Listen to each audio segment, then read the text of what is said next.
So we're kicking off our afternoon with a very special session, question and answers with Mrs. Smriti Irani. Mrs. Irani has been a trailblazer in politics, media, public services, and is now bringing the Berkeley Skydeck to India to strengthen ties between Indian entrepreneurs and Silicon Valley's innovation ecosystem. When Suhani met Mrs. Irani in Davos for the World Economic Forum earlier this year and told her about this summit, Mrs. Irani immediately agreed to participate. She saw how important this conversation is and aligned with it right away. We're so honored she's here with us today. So please join us in welcoming Mrs. Smriti Irani and our moderator, Dr. Suhani Jalota.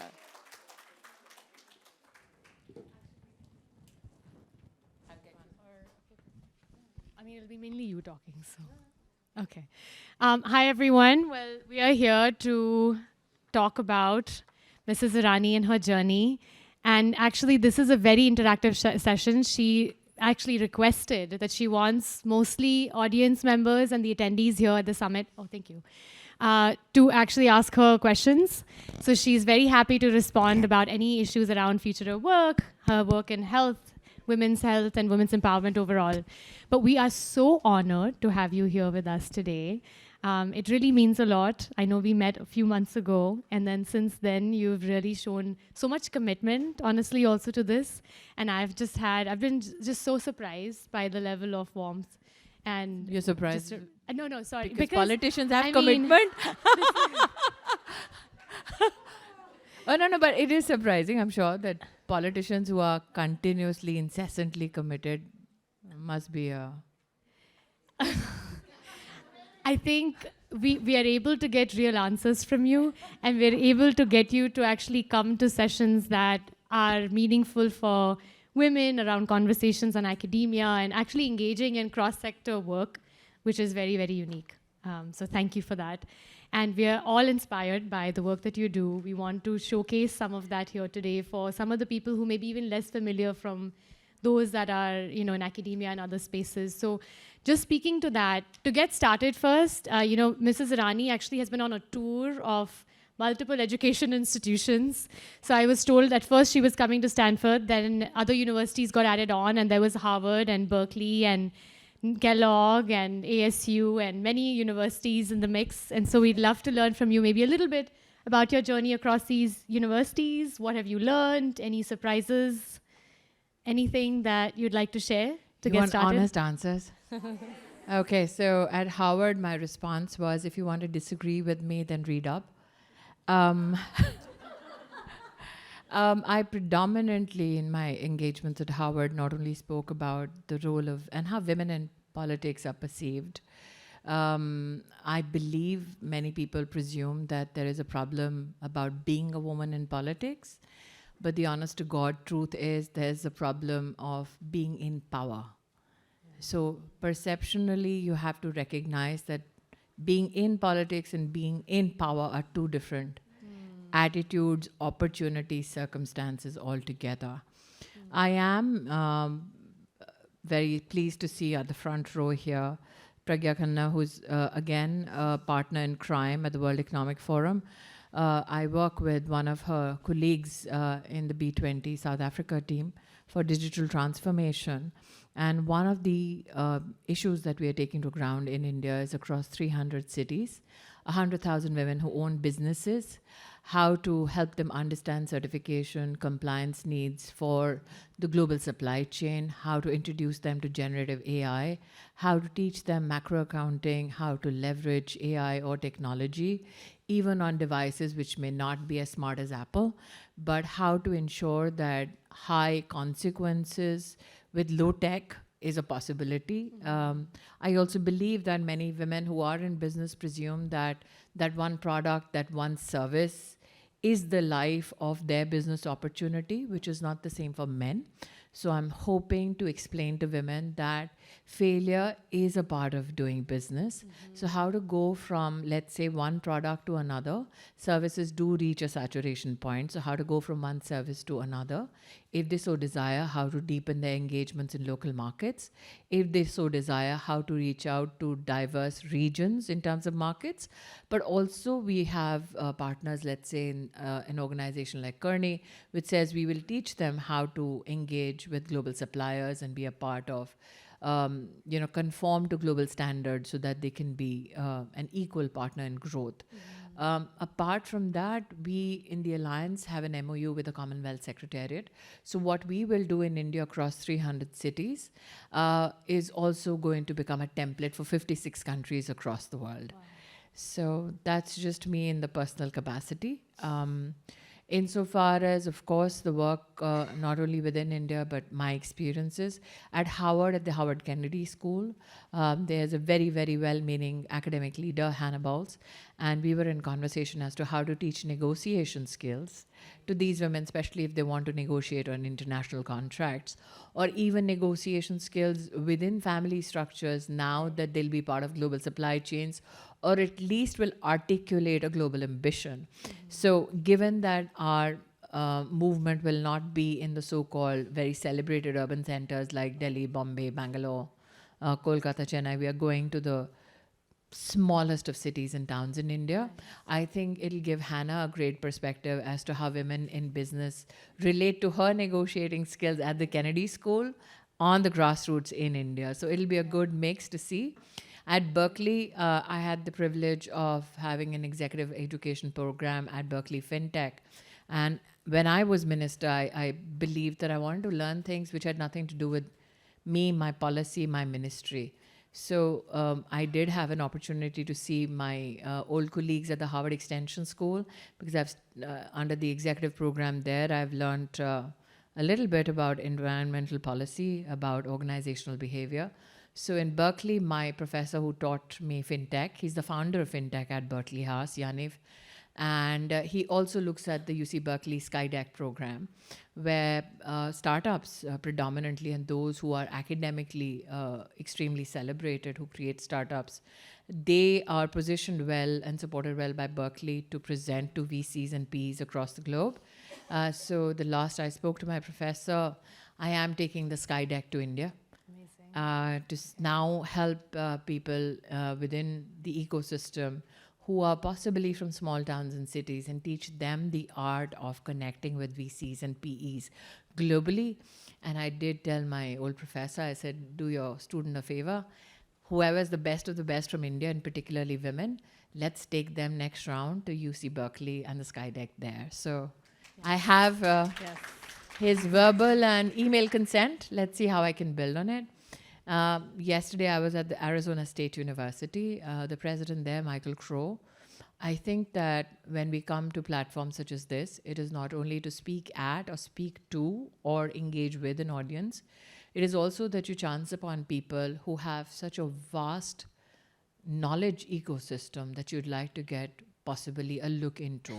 So Dr. Michael Crow, many here who are academic will know that spoke about the new systems of education and university policies in the US.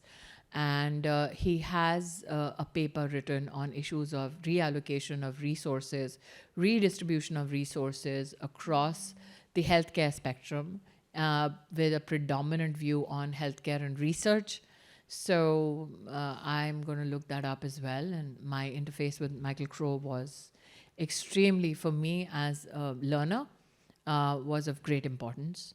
And complementing it was the presence and my engagement with Vivek Lal, who leads General Atomics. Right. So with him, I mean, it is fascinating to have the blessed opportunity of oscillating between medical research and then talking to somebody about fusion, and talking to him about how to create more defense strategy systems for a country like India, and have transfer of technologies, not only, let's say, from the US to India, but what if you need it here as well, and you need to transfer something from India into the US? So I think it's even those collaborations, those conversations that enrich. And I think today, it's nice to see Pragya again. We are looking at possibly partnering on 2-3 other issues, because she's very passionate about the issue of enterprise. And I would lie if I say that she's only passionate about women. The issue of enterprise. But it is not always the academic side that you see of people or the private sector side that you see of people. So I had the good fortune of meeting her son, Aryan. And I'm fascinated by the fact that he speaks great Hindi. Yeah. So I'm like one of those doting friends of mothers who are going E and O. And then I have a couple here who are the quintessential Gujarati couple. I don't know how many of you are Gujaratis, but there's that Nilesh Bhai right at the back with his wife. And they heard I'm in the city, so they came packing with some doklas and some mamras. And they're like, you must be hungry. So it's nice to be amongst people where you can talk policy, where you can talk politics, and when you can talk people. No, really, this cross-sector collaboration that's already happening, or discussions, I'm loving that. That's really the essence of this conference and this initiative. Given that we're at Stanford now, if you had to think about what are collaborations that you see that would be really beneficial for women in South Asia with Silicon Valley technology. From the last time I was on your platform, take away from what Pragya has said. There is a dearth of understanding academically about circumstances, current situations, and possibilities and potentials of the global South in the global North in terms of academia. There is a historical context one needs to consider that before the explosion of technology, people presumed everything that was happening, which is of tectonic shifts in the world, was happening only in the global North and particularly in this geography. But you have over 3 billion plus people on the other side of the world who are doing very well. As an Indian, I'm proud to say that 70% of our GDP is domestic in nature, actually. So we are positioned well to handle the shocks, economic or otherwise, of the world. I think as an Indian, I'm extremely proud of the fact that COVID was the best test of our capacity and our humanity. We created a vaccine within our country. We saw nations that were writing paper chits out, that were running out of toilet paper. We deployed that vaccine to 1.4 billion people, and then we distributed it to 160 countries. We did not hold global supply chains hostage. So I think my endeavor is to tell people that we are great people to collaborate with. We know how to share. And when your back is to the wall, there's no better friend than having an Indian by your side or an Asian by your side. Because we know how to fix problems when resources are not aplenty. We know to fix problems when you cannot possibly think of solutions and you're overwhelmed by surge of just despondency. So I think that is possibly the template on which I'm engaging with. And I believe that Pragya, in her just intervention in your panel this morning, just hit the nail on the head that you need to create more research and understanding. You cannot wish it away. If you can or if you want to, that is to your detriment, because as the world grows scarce in resources, as populations expand, you need to find new avenues of collaboration. And collaboration cannot happen when you pontificate. Yeah. We'd love to hear from any of you who would have any questions for Mrs. Irani as well. Otherwise, I have plenty, but I'd love to hear from you. Yes. I think I'm pretty loud. Yeah. I always say Indian women don't have a problem speaking out. They have a problem being heard. Yes. Very true. Yeah. Again, thank you so much for joining us today. This morning's panel, you outlined all the metrics along which India, South Asia has been faring much better than the global averages, and breaking different ceilings and challenging the status quo. So I really appreciated all of that.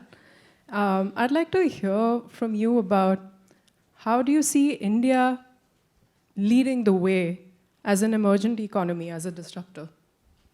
I don't think it's the Indian nature to present itself as a destructive disruptor. I think we are, just by genetic design, positioned to creating cohesive atmospheres for exchange of not only knowledge but also opportunity. And I think that's what's quintessentially different about being an Indian. That, and I'm again doffing my hat in absentia to Dr. Crow, he speaks about the invisible hand. It is not as though you come to the surface of discovery just because you had a light bulb moment. It's because you've read something somewhere and you have built on it.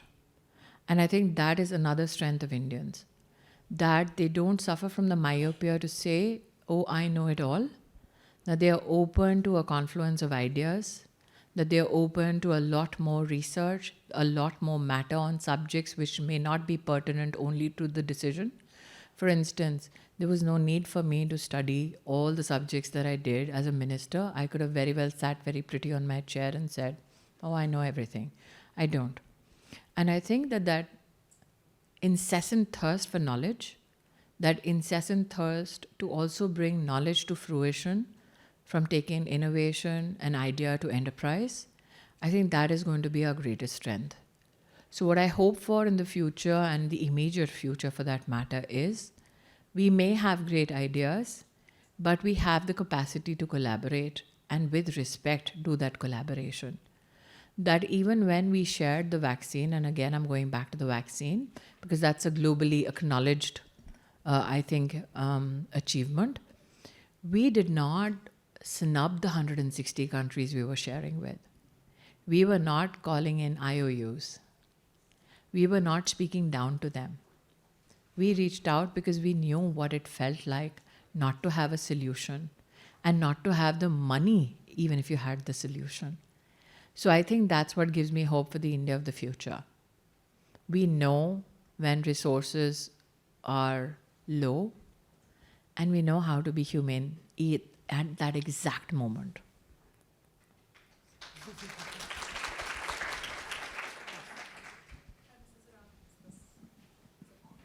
Yeah, you're audible. Hi, Mrs. Irani. My name is Ashmi. I am very proud of some of the policies recently in India, like Beti Bachao and Ayushman Bharat. One thing I want to ask about is, where do you see India going from the perspective of women's safety? That has been one of the ongoing challenges for women to go to work in many places as the topic of this conference. But a lot of the progress has been made, and I'm curious what the focus is, both from a government and a social leadership perspective in not having women have to think about safety so much. I think that the challenge is the presumption that as population explodes, you will reach a state of utopia where no challenge will ever exist. Idea is to have systems which are responsive to need when the challenge confronts you. And allow me to just substantiate what I'm saying. The nation you're sitting in right now, it's inhuman for me to say this, has a 17% higher crime rate than India. Should I reduce myself as a human being to say my per capita of violence against women and your per capita violence against women and have those conversations? No. I was the gender minister who presided administratively over the Nirbhaya Fund, so I can say this with evidence. We created 35 helplines for women across all states and a national helpline. In the past decade, we serviced 220 million calls. We created 700 crisis centers across the country, across every district. And then we added that in any district, if the population is double and so is the crime rate, then we will open double the amount of crisis centers. Many felt that it is a sign of rising crime. I said it's a sign of rising solutions. We had 1,063 fast-track courts which were created, out of which 444 were only for children who are victims of crime. And in the past 5 years, where I had administrative control, 200,000 plus cases got solved. I'm somebody who wrote and amended the Juvenile Justice Act and brought child pornography and made it punishable. But we also simultaneously ran 7,000 child welfare homes. But we recognize that it's not only the children who are traumatized, it is the caregivers, even those who are appointed by the government, who were also transacting in that trauma. And with NIMHANS, which is the premier institution in India on mental health, we made sure that 144,000 caregivers received counseling and mental health support. So I think that if governments stop responding and stop creating solutions, that's where challenges will emanate. Many our governments shy away because the numbers are so horrendous to confront with, because they get weaponized politically. The idea is who can move beyond that weaponization rhetoric and just keep the focus on issues that need administrative support. That's where maybe people like me come in. But you have to then factor one very, very startling fact. 80% of violence against women and children happens from people they know, people they are related to. So in a democracy, would you want the government to walk into your bedrooms? That is a challenge that you're confronted with. The safest country on the planet is Qatar, which is not a democracy. One of the top 10 safest cities in the world, one of them is Chinese. And then comes up the banner at the back which says stop. So, okay, not because it's Chinese, but because the time has run out. We'll just take one final question from Okay. Geetika. It's incredible to hear of the impact that you have driven and led. My question is, how does the private sector best interface with the government? Why do you need only the government to interface with? Why do I only need? It's one of the partners. So, for example, you spoke about the incredible program that you're running in the villages with the certification. So that's not government. That's your personal. That's not me personal. That's an alliance I created at the World Economic Forum. I had the privilege of creating the first ever Center for Female Leadership in the CII, which is the Confederation of Indian Industries. It has 435,000 Indian companies.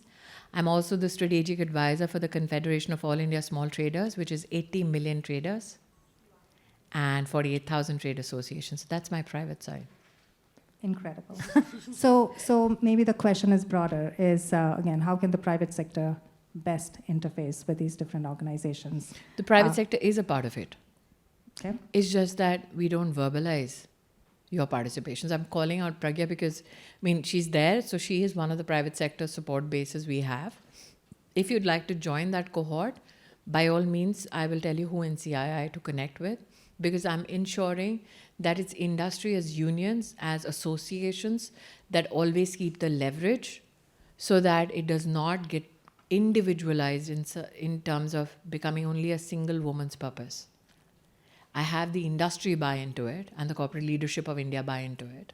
Because I'm of the belief that the biggest misconception is democracy is government. We forget democracy is of the people, by the people, and for the people. So I've done the for the people bit because I'm a 3-time MP. Right now I'm doing by the people bit. So if you want to connect somebody in CII, happy to help. And actually, just to wrap up, this flows very well into the next segment, which is a CII collaboration that we'd like to announce. So Gargi Pawar, who's here, she's running CII from Palo Alto office. And we've just signed a letter of intent. Gargi, you can come on stage and then we'll just describe. So we have the strategic partnership in the spirit of cross-sector collaboration with private sector players and CII, as well as civil society organizations and researchers and academia. We're essentially to bring more women into the workforce, and how do we enable that to happen within certain sectors, specifically with the CII Institute of Logistics, where we're trying to create an initiative where we can enable more women to enter in the logistics space. And Mrs. Irani, given that I used to be, once upon a time, 32 years ago, one of the first 3 women in India who did logistics. Wow. So I don't know what your industry is. I'm happy to help and connect you to that particular segment which can help women. So But Kirtika congratulations. actually, she started Facebook India, Meta, which is now, and has had a very, very lustrous career in the. So that's why the 300 city thing connects with you. Yeah, but that's one of the partners that somebody back in CIA and back in India in my office is chasing right now. So I'm supposed to go back home, and one of the first meetings after I land back is to look at all the technology partners. So can you imagine that? That's why women should network.